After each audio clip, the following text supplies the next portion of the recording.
வணக்கம் அன்பர்களே, அஸ்ட்ரோசிரி சேனல் வாயிலாக நான் உங்கள் அஸ்ட்ராலஜர் டாக்டர் சதீஷ். மீனம் ராசி அன்பர்களே, குரு பகவானை ஆட்சி வீடாக கொண்ட இந்த மீனராசி அன்பர்களுக்கு இந்த ஏப்ரல் மாதம் என்ன மாதிரியான பலன்கள் என்று பார்க்கும் பொழுது, உங்க ராசியிலேயே ராகு பகவான் உட்கார்ந்திருக்கார். அதாவது சர்ப்ப கிரகம், பாம்பு கிரகம், விஷத்தன்மை கொண்ட அந்த ராகு உங்க ராசி லக்னத்திலேயே உட்கார்ந்திருக்கார்.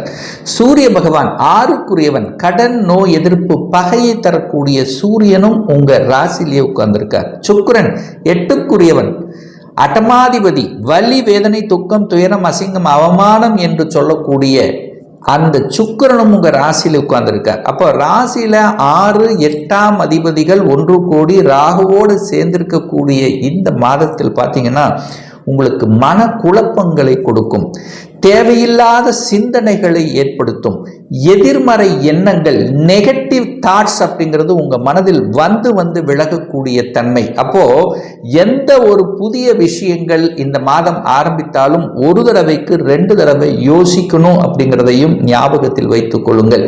நீங்களாவே ஒரு டிசிஷன் எடுத்து அதை செயல்படுத்துவதை தவிர்ப்பது நல்ல. குருமார்களினுடைய துணை, உங்க குடும்பத்தினரோட கலந்து ஆலோசித்து ஒரு முடிவு எடுப்பது தான் சிறப்பு என்பதை ஞாபகத்தில் வைத்துக் கொள்ளுங்கள். 2ஆம் இடம், அதாவது தனம், குடும்பம், வாக்குஸ்தானத்தின் அதிபதியாக இருக்கக்கூடிய செவ்வாய் பகவான் 12ஆம் இடம் என்கின்ற விரயஸ்தானத்தில் போய் உட்கார்ந்திருக்கார். அப்போ தனம் விரயஸ்தானத்தில் இருக்கிறதுனால பணம் உங்களுக்கு குடும்பத்துக்கு தேவையான தன வருவாயை தரும். ஏன்னா தனக்காரகனான குரு பகவான் தனஸ்தானத்தில் இருப்பது சிறப்பு. அப்போ பொருளாதாரம் ஏற்றத்தை தரக்கூடிய தன்மை. அப்போ காசும் வரும், அதற்கு தகுந்த மாதிரி செலவுகளும் வரும். அப்போ அந்த செலவுகளை சுப செலவுகளாக செய்து கொள்வது புத்திசாலித்தனம் என்பதை ஞாபகத்தில் வைத்துக் கொள்ளுங்கள். அதே சமயத்தில் பார்த்தீங்கன்னா அந்த செவ்வாய் சனியோட சேர்ந்திருக்கார். அதாவது குடும்பஸ்தானத்தின் அதிபதி செவ்வாயோட சேர்ந்து இருக்கிறதுனால கொஞ்சம் கோபம், ஆக்ரோஷம் என்பது இயல்பாகவே வெளிப்படக்கூடிய தன்மை. சகோதரர்களுடன் சின்ன சின்ன கருத்து வேறுபாடு, சகோதர சகோதரிகள் சார்ந்த அந்த குடும்ப உறுப்பினர்கள், இரத்த பந்தங்களுடன் சின்ன சின்ன கருத்து வேறுபாடுகள் வருவதற்கான வாய்ப்புகள் இருக்கு. அப்போ குடும்பஸ்தானத்தின் அதிபதியான அந்த செவ்வாய் 12 மறைஞ்சிருக்கிறதுனால குடும்பத்தில் இருப்பவர்கள், கணவன் மனைவியாக இருப்பவர்கள் கொஞ்சம் விட்டு கொடுத்து அனுசரணையோடு செல்லணுங்கிறதையும் ஞாபகத்தில் வைத்துக் கொள்ளுங்கள். 3ஆம் அதிபதியாக இருக்கக்கூடிய, முயற்சி ஸ்தானத்தின் அதிபதியாக இருக்கக்கூடிய சுக்கிர பகவான் உச்ச பலத்துடன் வலிமையாக உங்க ராசியில் இருக்கார். அப்போ எதை செய்யலாம், எதையும் செய்யலாம் என்கின்ற அந்த தன்னம்பிக்கையை வளர்த்து கொள்ளணும். அப்போ மனசை பாசிட்டிவ் எண்ணங்களுக்கு செயல்படுத்தணும். அதாவது இது செய்தால் நன்று அப்படிங்கிறது உள்ளுணர்வு உங்களுக்குள்ள சொல்லும், அதன்படி செயல்படுவது சிறப்புங்கிறது ஞாபகத்தில் வைத்துக் கொள்ளுங்கள். கலை சம்பந்தப்பட்ட துறையில் இருப்பவர்கள், அழகு சம்பந்தப்பட்ட துறையில் இருப்பவர்களுக்கு புதிய ஒப்பந்தங்கள் கிடைக்கக்கூடிய தன்மை, ஊடக சம்பந்தப்பட்ட துறையில் இருக்கின்றவர்களுக்கு அனுகூல மேன்மைகள், அதன் மூலம் புகழை அடையக்கூடிய தன்மை. என்ற 3ஆம் இடம் என்பது புகழ் அல்லவா, புகழை குறிக்கக்கூடிய தலவா. அப்போ உங்களுக்கு கடந்த காலத்தில் நீங்கள் செய்த வேலை அல்லது தொழிலின் மூலமாக ஒரு புகழ், மேன்மையை தரக்கூடிய, ஒரு அங்கீகாரம் தரக்கூடிய விதத்துல தான் இந்த மாதம் உங்களுக்கு செயல்பட்டு கொண்டிருக்கிறது. 4ஆம் அதிபதியாக இருக்கக்கூடிய புதன் பகவான் தனஸ்தானத்திலும் இந்த மாதம் 10ஆம் தேதிக்கு அப்புறம், இந்த ஏப்ரல் 10ஆம் தேதிக்கு அப்புறம் உங்க ராசியிலேயே அமர்ந்து நீசமாகி, நீச பங்கமாகி அந்த வலுப்பெற்றிருக்கக்கூடிய காலகட்டம், சுகஸ்தானத்தை வலுப்பெறக்கூடிய அமைப்பிற்கு. அப்போ நிச்சயமா செலவுங்கிறது, நீங்கள் ஏதாவது சொத்துக்களை வாங்கி, அசையா சொத்துக்களை வாங்கி மகிழ்வது சிறப்பு அப்படிங்கிறது சொல்றேன். ஏன்னா ஏதோ ஒரு வகையில் பணம் செலவாகி கொண்டே இருக்கும். அதற்கு ஒரு இடத்தை வாங்கி போடுவதற்கு சிறப்பு. அல்லது கட்டின வீட்டை வாங்குவதும், இதுவரைக்கும் ஒரு வீடு வாங்க முடியலையே, தனது கனவு இல்லத்தை வாங்க முடியலையே என்று அலைந்து திரிந்து கொண்டிருந்தவர்களுக்கு ஒரு லொகேஷன் இந்த இடத்துல வாங்கின சரி அப்படிங்கிறதையும், அல்லது ஒரு விவசாய நிலம் வாங்கக்கூடிய அமைப்பையும் இந்த காலகட்டம் ஏற்படுத்தும். நல்ல உழைப்பீங்க, விவசாயத்திற்கு நல்ல உழைப்பீங்க, உழைப்புக்கு ஏற்ற ஊதியம் என்பது இந்த மாதத்தினுடைய பிற்பகுதியில் நிச்சயமாக உண்டு. 5ஆம் அதிபதியாக இருக்கக்கூடிய சந்திரன் இந்த மாதத்தினுடைய தொடக்கத்திலேயே 10ஆம் இடம் என்கின்ற தொழில் ஸ்தானத்தில் அமர்ந்து குருவின் பார்வை பெற்று 10ஆம் இடத்தை பார்க்கக்கூடிய தன்மை. நிச்சயமாக குழந்தைகள் சிறப்பாக வளரக்கூடிய தன்மை, குழந்தைகளுடைய படிப்பு சிறப்பாக இருக்கும். எந்த கோர்ஸ் எடுத்து படிக்கணும் என்று ஆசைப்பட்டு கொண்டிருந்தார்களோ அந்த கோர்ஸ் கிடைக்கக்கூடிய தன்மை உங்களுக்கு சிறப்பாக இருக்கு. குருமார்களுடைய துணை, ஆசீர்வாதம் ஆசீர்வாதம். இதுவரைக்கும் எந்தெந்த இஷ்ட தெய்வங்களை வழிபட்டு கொண்டு, ஏன்னா 5ஆம் இடம் என்பது கடவுள் ஸ்தானம் அல்லவா, எந்த இஷ்ட தெய்வத்தை வழிபட்டு கொண்டிருந்தீர்களோ அந்த இஷ்ட தெய்வத்தினுடைய துணையோடு நீங்கள் விரும்பிய கோர்ஸ் கிடைக்கக்கூடிய வாய்ப்புகள். ஒரு சிலர் பார்த்தீங்கன்னா வெளிநாட்டில், அதாவது வெளிநாட்டில் சென்று படிக்கக்கூடிய தன்மை, ஒரு பிஜி கோர்ஸ் பண்ணக்கூடிய தன்மை, அல்லது தன்னுடைய சொந்த ஊரை விட்டு அதர் டிஸ்ட்ரிக்ட் அதர் ஸ்டேட்ல சென்று படிக்கக்கூடிய தன்மைகளை நிச்சயமாக உருவாக்கும். 6ஆம் இடத்தை குரு பகவான் பார்க்கறதுனால வேலையை விட்டவர்கள், வேலையை இழந்தவர்களுக்கு நிச்சயமாக, ஏன்னா 6ஆம் பாவத்தை வளர்க்கும் என்கின்ற முறையில் 6ஆம் இடம் என்பது வேலையை குறிக்கக்கூடிய ஒரு இடம்ங்கிறதுனால வேலை அப்ளை பண்ணி காத்து கொண்டிருந்தவர்களுக்கு நிச்சயமாக ஒரு நல்ல வேலை கிடைக்கக்கூடிய வாய்ப்புகள் இந்த மாதம் உங்களுக்கு சிறப்பாக இருக்கிறது. அதே சமயத்தில் இந்த சனி செவ்வாய் இந்த 2 பாவகிரகங்கள் ஒன்று சேர்ந்து 6ஆம் இடத்தை பார்க்கறதுனால எதிர்ப்பு பகைங்கிறது இருக்கத்தான் செய்யும். ஆனால் யார் உங்களுக்கு எதிர்ப்பை கொடுத்தார்களோ, யார் உங்களுக்கு விளங்கத்தை கொடுத்தார்களோ அவர்களை இனங்கண்டு கொண்டு அதற்கு தகுந்த மாதிரி பதிலடி கொடுக்கக்கூடிய வாய்ப்புகள், சந்தர்ப்பங்கள் இந்த காலகட்டம் உங்களுக்கு சிறப்பாக இருக்கு. 7ஆம் இடத்தில் கேது இருக்கிறதுனால திருமணம் சார்ந்த விஷயத்தில் சின்ன சின்ன தடைகளை கொடுக்கக்கூடிய அமைப்பு.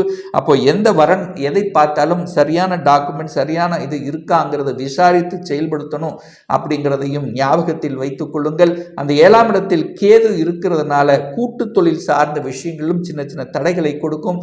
கூட்டு தொழிலில் பார்த்தீங்கன்னா ஒரு சிலர் பார்த்தீங்கன்னா கணவன் மனைவி இந்த 2 பேரும் சேர்ந்து செய்யலாம் அப்படிங்கிற அந்த உத்வேகமும் இந்த காலகட்டத்தில் வரக்கூடிய தன்மை. 8ஆம் இடத்தை குரு பார்க்கறதுனால 8ஆம் இடம் வலுப்பெறுகிறதுனால, அந்த 8ஆம் இடம் என்பது வலி, வேதனை, துக்கம், துயரம், அசிங்கம், அவமானம் என்று சொல்லக்கூடிய இடம் அல்லவா. அப்போ பணம் சார்ந்த விஷயத்தில் யாராவது கொடுத்து ரிட்டர்ன் ஆகலைன்னா இந்த காலகட்டம் உங்களுக்கு ரிட்டர்ன் வருவதற்கான வாய்ப்புகள். 8ஆம் இடம் என்பது வெளிநாட்டை குறிக்கக்கூடிய இடம் அல்லது வெளிதேசத்தை குறிக்கக்கூடிய இடம்ங்கிறதுனால வெளிநாட்டுக்குத்தான் போகணும் என்கின்ற எண்ண உறுதியோடு இருக்கின்ற இந்த மீனராசி என்பவர்களுக்கு வெளிநாட்டு யோகம் இருக்கிறது. வெளிநாட்டு அந்நிய முதலீடுகள் அல்லது ஏற்றுமதி இறக்குமதி சம்பந்தப்பட்ட விஷயங்கள் அல்லது வெளிநாட்டிலேயே செட்டில் ஆகக்கூடிய தன்மைகள் இதெல்லாமே உங்களுக்கு சிறப்பாக இருக்கிறது. 9ஆம் அதிபதியாக இருக்கக்கூடிய செவ்வாய் 12ஆம் இடத்தில் இருக்கிறதுனால தந்தையினுடைய உடல்நலம் சார்ந்த விஷயத்தில் கொஞ்சம் கவனம், எச்சரிக்கையுடன் இருக்கணும். அந்த தகப்பன் வர்க்கம் சார்ந்த விஷயத்திலும், இந்த பாகப்பிரிவினை, சொத்து பிரச்சனை, இந்த மாதிரி விஷயத்திலும் இந்த மாதம் தலையிடாமல் இருப்பதும் உங்களுக்கு சால சிறந்தது. 10ஆம் இடத்தை குரு பகவான் பார்க்கறதுனால, அந்த 10ஆம் இடம் என்பது தொழில் ஸ்தானம்ங்கிறதுனால தன் வீட்டை தானே பார்க்கக்கூடிய ஒரு நிகழ்வுங்கிறதுனால நிச்சயமாக தொழில் ஒரு நல்ல முன்னேற்றம் இருக்கும். அல்லது வேலையில் ஒரு மாற்றம், அது எந்த மாற்றமாக இருந்தாலும் அந்த மாற்றத்தை ஏற்றுக்கொள்வது உங்களுக்கு சிறப்பு. ஒரு சிலரை இந்த டிபார்ட்மெண்ட் டு டிபார்ட்மெண்ட் சேஞ்ச் ஆக இருக்கலாம், அல்லது அடிஷனல் ரெஸ்பான்சிபிலிட்டி கிடைக்கக்கூடிய தன்மை, ஒரு சிலருக்கு ப்ரமோஷன் கொடுக்கக்கூடிய வாய்ப்புகளும் சிறப்பாக இருக்கிறது. 11ஆம் அதிபதியாக இருக்கக்கூடிய சனி பகவான் தனக்கு 2ஆம் இடத்தில் இருக்கிறதுனால வருமானம் உங்களுக்கு வரும், அதற்கு தகுந்த மாதிரி செலவுகளும் வரும். அந்த செலவுகளை எல்லாம் சுப செலவுகளாக கன்வெர்ட் பண்ணிக்கிறது புத்திசாலித்தனம் என்பதையும் ஞாபகத்தில் வைத்துக் கொள்ளுங்கள். 3ஆம் அதிபதி ஆக இருக்கக்கூடிய சுக்கிரன் 8ஆம் அதிபதியாகவும் வருகின்ற காரணத்தால் யாருக்கும் பணம், அதாவது ஜாமீன் கையெழுத்து, ஸோ இந்த மாதிரியான விஷயங்களில் கொஞ்சம் கவனம், எச்சரிக்கையோடு இருக்கணும் அப்படிங்கிறதையும் ஞாபகத்தில் வைத்து கொள்ளுங்கள். அதே சமயம் பார்த்தீங்கன்னா ஒரு சிலருக்கு, அதாவது இந்த குரு அப்படிங்கிறது 2ஆம் இடத்தில் இருக்கிறதுனால சொல்லிக் கொடுத்தல், போதனைகளை செய்வது, சட்டம், நீதித்துறை, இதன் மூலமாக கூடுதல் வருமானங்கள் பெறக்கூடிய தன்மை. ஒரு சிலருக்கு பார்த்தீங்கன்னா இந்த வங்கித்துறையில் அப்ளை பண்ணி காத்து கொண்டிருப்பவர்களுக்கு ஒரு நல்ல ரிசல்ட் கொடுக்கக்கூடிய தன்மையும் ஏற்படுத்திவிடும். ஒரு சிலருக்கு பார்த்தீங்கன்னா அரசாங்க உத்தியோகம் என்பது நிச்சயமாக உண்டு. என 6ஆம் அதிபதியாக இருக்கக்கூடிய சூரிய பகவான் இந்த மாதத்தினுடைய பிற்பகுதி, அதாவது 13ஆம் தேதிக்கு அப்புறம் பார்த்தீங்கன்னா சூரியன் உச்ச பலத்தோட வலிமையாக இருக்கிறதுனால அரசாங்க சம்பளம் உங்களுக்கு வருவதற்கான தன்மை, அரசாங்க ரீதியில் எந்தெந்த பிரச்சனைகள் தடைபட்டு கொண்டிருந்ததோ அதெல்லாம் செயல்படுத்தக்கூடிய தன்மை, அதிகாரம் சார்ந்த விஷயங்கள், அரசியல்வாதிகளுக்கு நல்லவைகள் நடக்கக்கூடிய, அதிகாரத்தில் இருப்பவர்களுக்கு நல்லவைகள் நடக்கக்கூடிய ஒரு நல்ல மாதமாக அமைகிறது. ஒரு நல்ல தெய்வ வழிபாடு அப்படின்னு எடுத்துக்கொண்டால் உங்கள் ராசியிலேயே ராகுவும் 7ஆம் இடத்தில் கேது இருக்கிறதுனால நீங்கள் வெளியில் எங்கே போனாலும் விநாயகர் பெருமானை வழிபடுவதும், ஒவ்வொரு செவ்வாய்க்கிழமை என்று துர்க்கை அம்மனை வழிபடுவதும் உங்களுக்கு சாலச் சிறந்தது. அதே சமயத்தில் வியாழக்கிழமை என்று உங்கள் ராசிநாதனை வலுப்படுத்துவதற்கு தட்சிணாமூர்த்தி சென்று வழிபட்டால் மனதில் இருந்து வந்த அத்தனை விதமான குறைகள் நிவர்த்தியாகும் என்பதுதான் யதார்த்தமான உண்மை.